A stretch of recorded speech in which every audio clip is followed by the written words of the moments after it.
지난주는 저에게 좀 의미 있는 한 주였습니다. 왜 개인적으로 의미 있는 한 주였냐면 목요일 날은 26일은 저와 아내 부부 결혼기념일 21주년이었고 그 다음날 27일 금요일은 첫째 아기 주영이가 제 품 안에서 잠든 지 20주년이었습니다. 추모하였고 그 다음에 이제 토요일날 28일은 저희 아버님 어머님의 결혼기념일 54주년이었습니다. 그렇게 부모님의 결혼기념일과 또 저희 부부의 결혼기념일 사이에 27일 첫째 아기 죽은 지 벌써 20년이나 지나서 제가 목요일날 저녁에 집에 들어가서 결혼기념일 식사는 못했습니다. 아내하고 저하고 그저 수요기도 전에 그저 순댓국 갈비탕으로 끝냈습니다. 그런데 이 아기의 그 20주년은 좀 20년이니까 벌써 죽은 지 20년이 돼서 제가 예리방에 들어가서 그 혼자 있을 때 앨범을 첫째 아기 모든 앨범 사진 편지들을 내용들을 다시금 훑어보면서 사진을 찍어서 제 개인 페이스북이나 네이버 블로그에 아기의 죽음 20주년을 추모하면서라는 글을 썼습니다. 그리고 사진들을 이렇게 인스타그램으로 한 5개를 붙여가지고 그 큐티에 나눈 말씀 묵상 나눈 이메일 주소 한 몇십 명들한테 쫙 보냈더니 동부에 사는 뉴저지에 사는 어느 집사님이 답변이 왔는데, 목사님, 제가 목사님 통해서 주행에 대해서 너무 많이 들어가지고 빨리 청 가서 보고 싶대요. 어떤 아이인지. 여러분, 그리움을 가지고 있다는 것 자체가 그리운 사람, 떠난 사람, 여러분들의 부모님이든 아버님이든 어머님이든 형제든 자녀든 친구든 누군가를 그리워한다는 것 자체가 참 행복이라고 생각합니다. 그런 면에서 저는 참 행복한 자입니다. 새벽기도회 때 종종 특별히 지난주에는 우리 교회 어르신들 떠나신 분들을 제 아기와 함께 많이 생각하면서 보고 싶다, 만나고 싶다, 다시 주님 안에서 천상에서 다시 만난다고 생각하니까 그 기대감이 있습니다. 기대감이 있다는 겁니다. 물론 이 땅에 살면서 우리의 기도와 기대는 살아있는 우리 가정 식구들, 자녀손들, 또 여러분들 자신들 앞으로 또 번창 여러 가지 잘 되고 여러 가지 기도와 기대가 있겠지만은 이 땅에서의 그런 기도 제목, 기도 외에 그보다 더 그래야 됩니다. 그보다 더 기도하고 기대하고 기다리는 것은 예수님의 재림, 예수님의 다시 오심입니다. 여러분, 예수님 보고 싶지 않으십니까?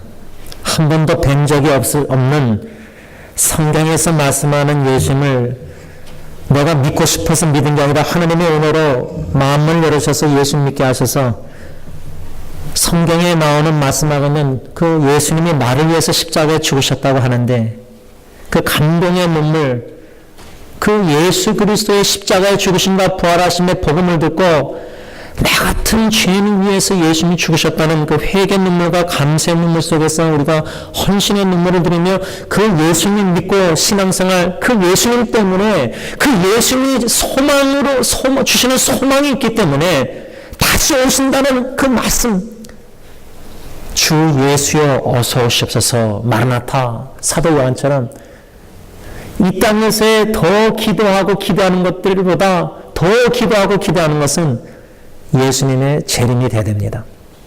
다시 오시는 예수님. 그 마지막 에스카톤, 헬라어로 마지막 나팔, 고린도서 15장 last trumpet, 마지막 나팔이 울려 퍼질 때 마지막 아담이 되시는 예수님이 이 땅에 오신다는 성경의 진리의 그 말씀의 소망을 가지고 기대하는, 준비하는 삶을 살아가기 위해서는 사랑하는 그리운 먼저 떠나신 가족 식구들, 교회 식구들 의도적으로 생각해야 됩니다. 추모해야 됩니다. 꼭 20주년, 10주년, 30주년이 아니라 보고 싶지 않습니까? 특히 이 땅에 살면서 여러분 마음이 힘들고 어려울 때 저 천국을 더 소망하게 되고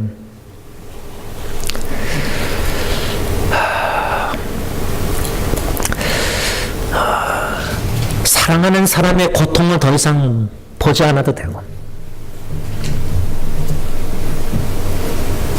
질병과 고통 중에 양로원이나 중환자실 호스피스에서 그 마지막 순간들의 어르신들의 교회 식구들의 모습을 생각할 때 그 모든 고통으로부터 자유입니다. Freedom from pain. 자유입니다. 그런 진정한 자유를 예수 그리스도 안에서 죄에서 자유를 누린 자들이 이제는 모든 질병과 고통과 근심, 걱정, 두려움, 염려 속에서 참된 자유를 누릴 그 날을 깊은 곳에서 간절히 여러분 소원하고 디자인하고 소망하고 기대하고 있지 않으십니까? 저는 그 간절한 소원이 있습니다.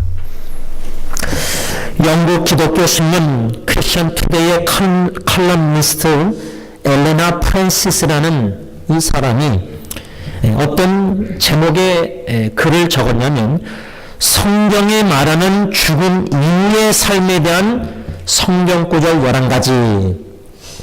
제목 자체가 좀 흥미로워서 인터넷 기사를 읽으면서 이 칼럼니스트가 강조한 것이 뭐냐면 기독교인들이 죽음과 죽음 이후의 삶에 대한 바른 이해가 중요하다. 바른 이해를 올바르게 해야 된다. 무엇에 관하여? 죽음과 죽음 이후의 삶. 여러분들은 올바로 성경적인 지식 올바로 이해하고 있습니까? 바라보는 죽음의 관점, 예수 믿는 사람들이 바라보는 죽음의 관점과 예수 안 믿는 사람이 바라보는 죽음의 관점이 천지 차이입니다. 이를 분명히 구분해야 됩니다. 구별해야 됩니다. 알아야 됩니다. 또 죽은 후의 삶, 사후의 삶이라는 것, 예수 믿는 자와 안 믿는 자는 천지차입니다. 예수 안 믿는 사람은 죽음이 끝입니다. 죽음이 끝이기 때문에 노아 홍수 시대 때처럼 불신앙 사람들은 어떻게 했죠? 먹고 마시고 장가하고 취하고 그냥 세상에서 이렇게 살다가 끝나는 겁니다. 그러나 예수 그리스도를 믿는 자들은 성경에서의 하나님의 말씀 진리를 그대로 믿습니다. 죽음이 끝이 아니란 말입니다. 제가 그래서 영어 예배 설교 때 여러분들도 쉽지 않을 텐데 이런 설교, 그러나 영어 사역 젊은이들에게도 학생들, 고등학생, 중학생, 고등학생, 대학생 청년들에게 많이 너희들이 죽으면은 그 뭐 부모가 먼저 죽을 수 있지만 또 자녀들이 먼저 죽을 수 있으니까 가는 순서가 없으니까 준비해야 되니까 너희들이 죽는다면 너희들의 어머님이 어떨 것 같으냐 이런 질문했습니다. 제가 아버지 얘기는 안 했습니다. 이미 아버지 보낸 형제가 있어서 또 제 아이들이 셋이 있는데 아버지에 대해서 사랑을 어떻게 표현하라 이렇게 질문에 곤란해서 먼저 어머니의 사랑을 먼저 표현해라.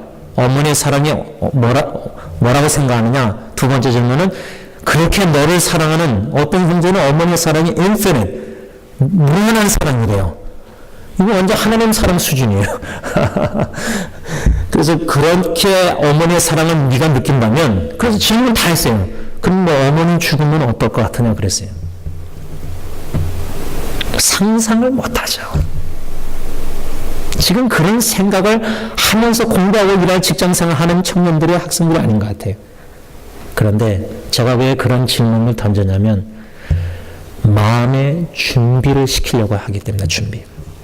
이 칼럼니스트가 쓴 아리꼬를 쭉 보면서 죽음과 죽음 후의 삶에 대한 바른 이해를 강조하면서 실제적으로 우리 기독교인들이 실제적 영적 준비를 안 하고 있다는 겁니다. 죽음에 대한 두려움이 있다는 겁니다.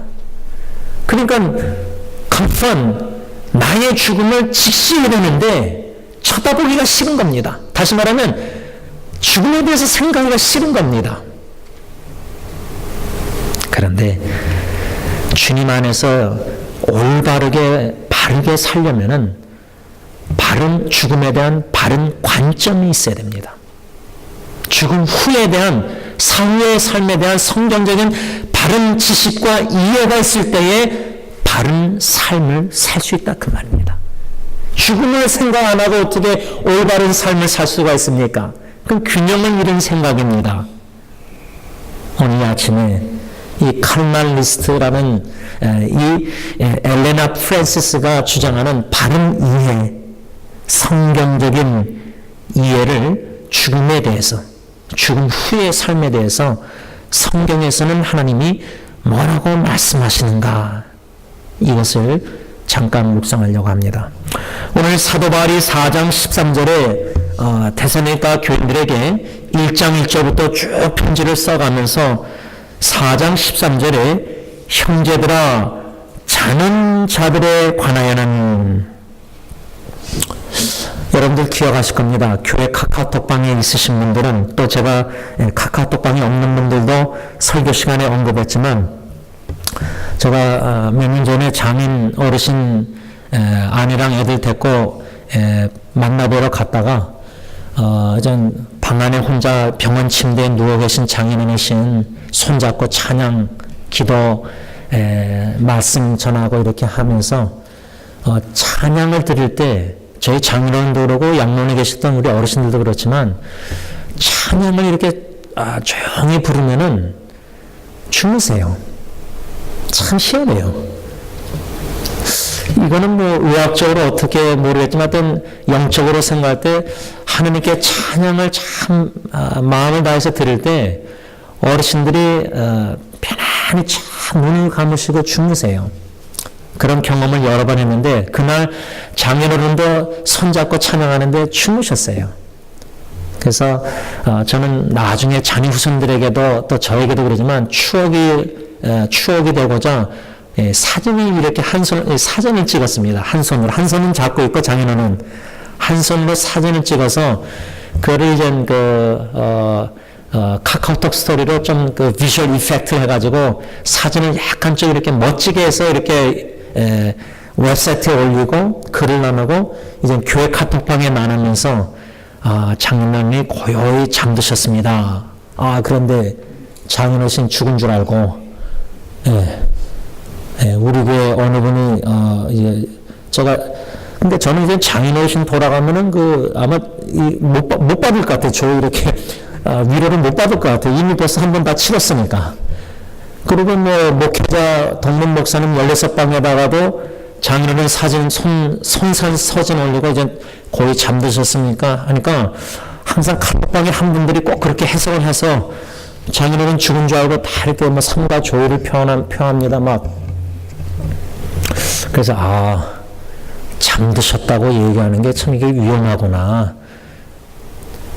문자적으로 잠이 들었습니다. 그렇다고 코 골면서 주무십니다. 말을 못 하잖아요. 코 안 고시는 분인데. 무슨 말을 하려고 하냐면, 오늘 성경 말씀에 사도 베드로가 자는 자들에 관하여, 자는 자들이라고 써 있습니다. 개역개정에. 근데 현대인의 성경 버전을 보면은 뭐라고 썼냐면, 이미 죽은 사람들에 대해서. 지금 사도 바울은 데살로니가 교회 성도들에게 편지를 쓰면서 이미 죽은 사람들에 대해서, 즉 예수님을 믿다가 죽은 성도들, 이미 죽은 성도들에 관하여 주제로 편지를 쓰고 있는 겁니다. 그런데 개역개정에는 자는 자들에 관하여라, concerning those who are asleep. 그러면 원어 헬라어, 신약이 헬라로 쓰여 있는데 그리스어, 헬라어. 헬라어로는 어떻게 번역이 되느냐, 어떻게 쓰느냐, 자는 자들이라고 써 있습니다. 그러니까 상식적으로 좀 이해가 안 되는 거죠. 우리 보통 언어가 죽었습니다, 누가 죽었습니다 이렇게 말하지 잠들었습니다 그렇게 말 안 합니다. 잠든 거는 그냥 코 골고 자는 거를 생각합니다. 그런데 사도 바울은 자는 자들에 관해라 이렇게 썼습니다. 왜 그랬을까? 우리가 사도 바울의 편지를 이렇게 쭉 묵상해 오면서 데살로니가 전서를 묵상하지만 전에 빌립보서도 묵상하고 고린도전후서 모든 이 사도 바울의 편지를 쓰는 것을 묵상할 때 우리가 항상 중요시 염두에 둘 게 있습니다. 그게 뭐냐면 사도 바울의 이 편지 내용 중에 예수님의 정신이 있다는 겁니다. 예수님의 정신. 다시 말하면 공간복음, 마태, 마가, 누가, 요한복음의 예수님의 가르침, 그 가르침의 정신이 사도 바울에게 있다는 겁니다. 사도 베드로나 요한이나 다 제자들에게. 그 커넥션, 그 연관성이 아주 중요합니다. 신학적으로. 그래서 사도 바울이 자는 자들에 관하여 이렇게 편지를 썼을 때 예수님의 정신은 뭐냐면 요한복음 11장에 죽은 나사로, 병들었다가 나사로가 죽습니다. 그때 예수님이 제자들에게 나사로가 죽었으니까 가자 그렇게 말씀 안 하셨습니다. 오히려 예수님은 우리 친구 나사로가 잠들었도다. 그랬을 때 예수님의 제자들이 주여 잠들었으면 낫겠나이다. 다시 말하면 잠들었으면 예수님의 제자들은 잠들었다 예수님의 말씀을 sleeping, 쉬는 걸로 이해했습니다. 오해했습니다. 그랬을 때 예수님은 나사로가 죽었느니라 밝히 분명하게 다시 말씀해 주셨습니다. 여러분, 예수님은 나사로가 병들어서 죽었는데 여러분 우리 교회 식구들 병들어서 죽으신 분들 있지 않습니까? 우리가 볼 때는 병들어서 죽었습니다. 죽으셨습니다. 근데 예수님은 아무개가 지금 잠들었다 이렇게 말씀하시고 우리도 예수님의 말씀처럼 교회 어르신들 이미 죽으신 분들 병들어서 죽으신 분들 주님 보시는 관점으로 그분들은 지금 잠들어서 잠자는 중이시다. Resting in peace. RIP.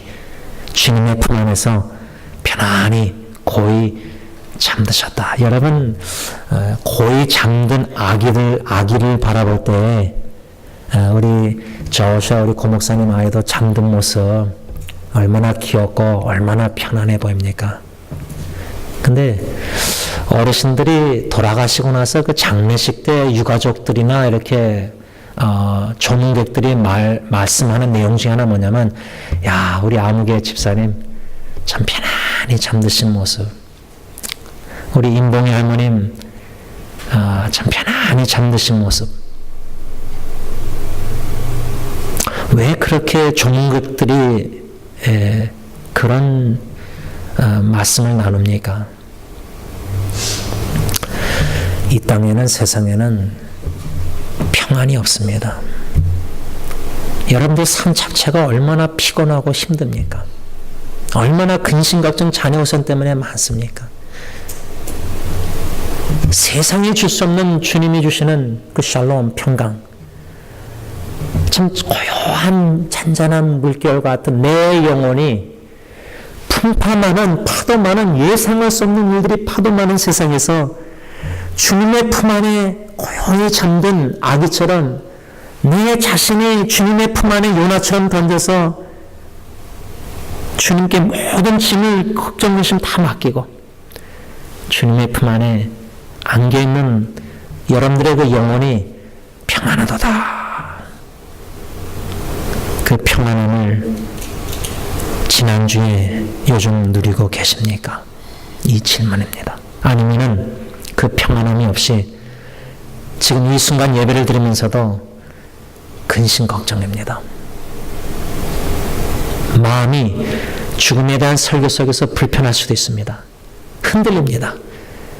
내일 직장, 회사, 가정 여러 가지 염려, 막 돌멩이를 던지면은 퐁당퐁당 우리 어릴 때 그 노래 배운 것처럼 신약가에 돌멩이 누가 던지면 자꾸만 철렁이잖아요. 사탄이 세상에서 자꾸만 뭔가 던져서 우리 마음에 막 걱정로서 막 이렇게 할 때가 많아요. 근데 주님은 샬롬, 주님의 품 안에 고이 잠든 먼저 떠나신 신앙의 선배님들을 생각할 때 주님의 품 안에 우리가 고요히 잠든 모습. 그분들은 죽음 잠들었다 죽은 것을 얘기하지만 우리에게는 편안히 peaceful resting, 편안히 주님의 품 안에서 평안을 누리는 삶. 이게 참 중요합니다. 사도 바울은 데살로니가 교인들이 주님 안에서 죽은 성도들을 형제함을 생각할 때 슬퍼하는 것을 원치 않았습니다. 그 슬픔은 불신자 믿지 않는 자들의 슬픔, 그러한 슬픔을 예수 믿는 자들이 슬퍼하는 것을 원하지 않았습니다. 여러분, 장례식 때 다 웁니다. 슬퍼할 수 있습니다. 또 슬퍼해야 될 필요가 있습니다. 눈물을 흘릴 필요가 있습니다.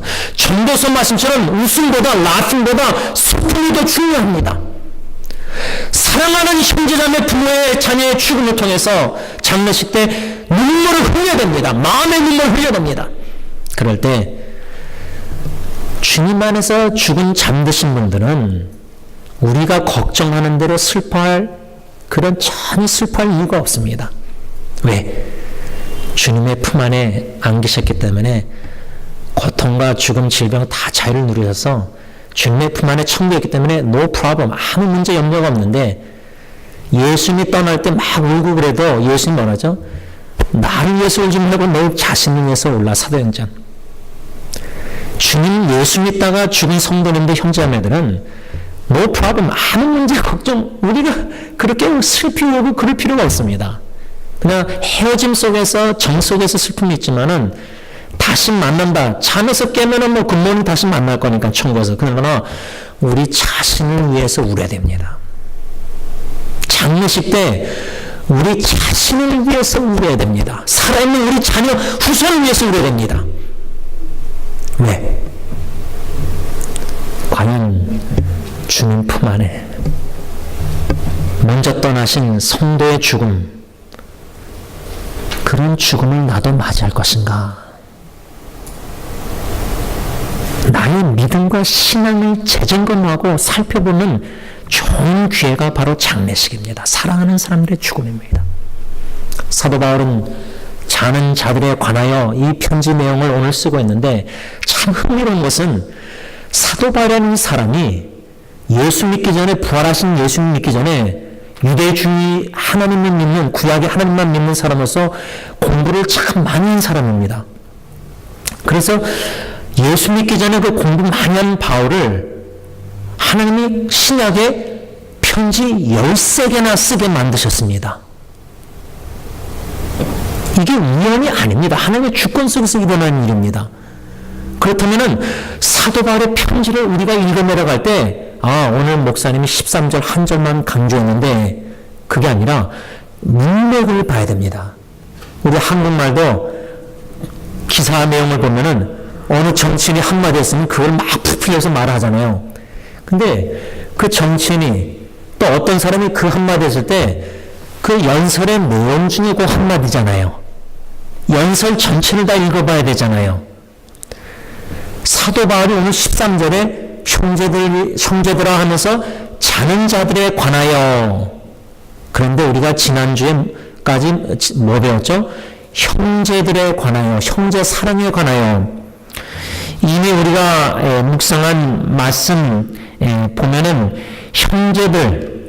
형제 사랑에 관하여 우리가 4장 1절부터 쭉 4장 9절 9절에 뭐였죠? 형제 사랑에 관하여는 4장 9절에 형제 사랑에 관하여는 9절부터 12절 사도 바울이 말씀하다가 오늘 본문 13절에서 18절까지는 형제들아 자는 자들에 관하여는 그 다음에 5장 1절에 보세요. 형제들아 때와 시기에 관하여는 이게 우연히 편지를 그렇게 쓴 게 아닙니다.